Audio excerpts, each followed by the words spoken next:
No, I know. 20 years ago, or 20 years in the future, what people remember? How young we are.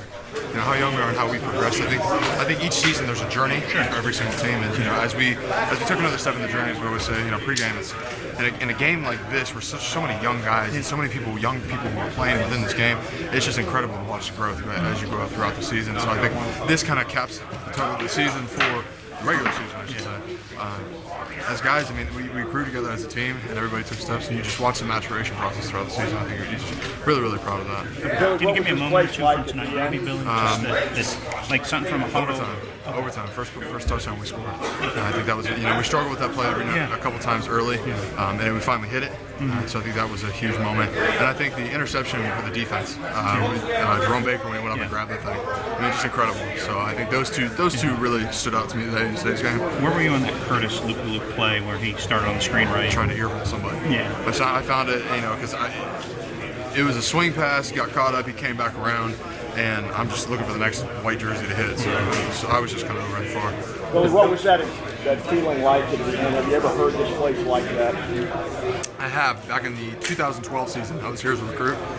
Pretty incredible. You know, I was here with my grandfather, who was a big part of the recruiting process with me being, you know, here at Ohio State. So students stormed the field. They capped off a 12-0 season. It was pretty incredible. So. Billy, I asked you earlier in the week, what stood out from Curtis, the craziest thing you'd seen?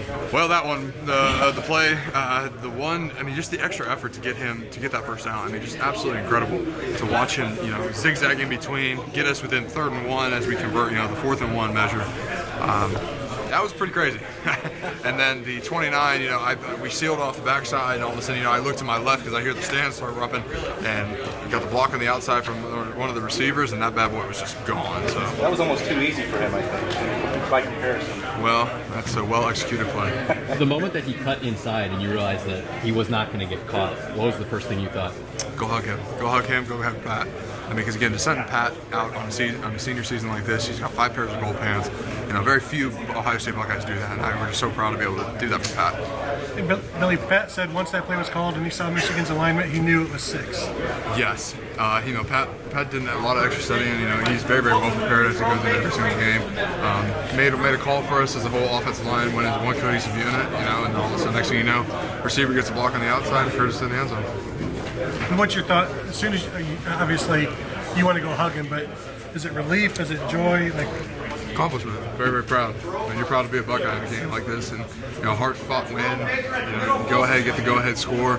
Students, you know, storm the field. Just, I mean, it's incredible. Where do these gold pants go? Whose are they?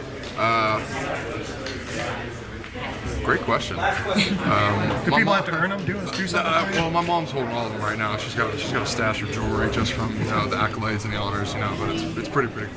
Bill, was more recruited here because of games like 02, 06, games with I feel bad. She's like over here like crawling underneath it. You'll get recruited because of these legendary games in the series, and looking back at being a part of something like that, and now you are. Is it striking? Absolutely, I mean, because we said before the game, you're going to put your mark in the history of the series. You know, go. You know, if you make a play, I think Beanie Wells wrote an article on 11 Warriors. And you know, if you make a play in this game, you're written in history, which is absolutely true. I mean, because again, you know, last year when, you know, Zeke scoring all those touchdowns, offensive line running almost 400 yards of offense on him, those statistics go down in the stat book, in the history book of between the series. You know, and just as their accolades over there, the team up north, you know, having to play, you know, Curtis is going to be written in history forever. I mean, Jerome Baker, same thing. So it's pretty incredible what can happen with the series.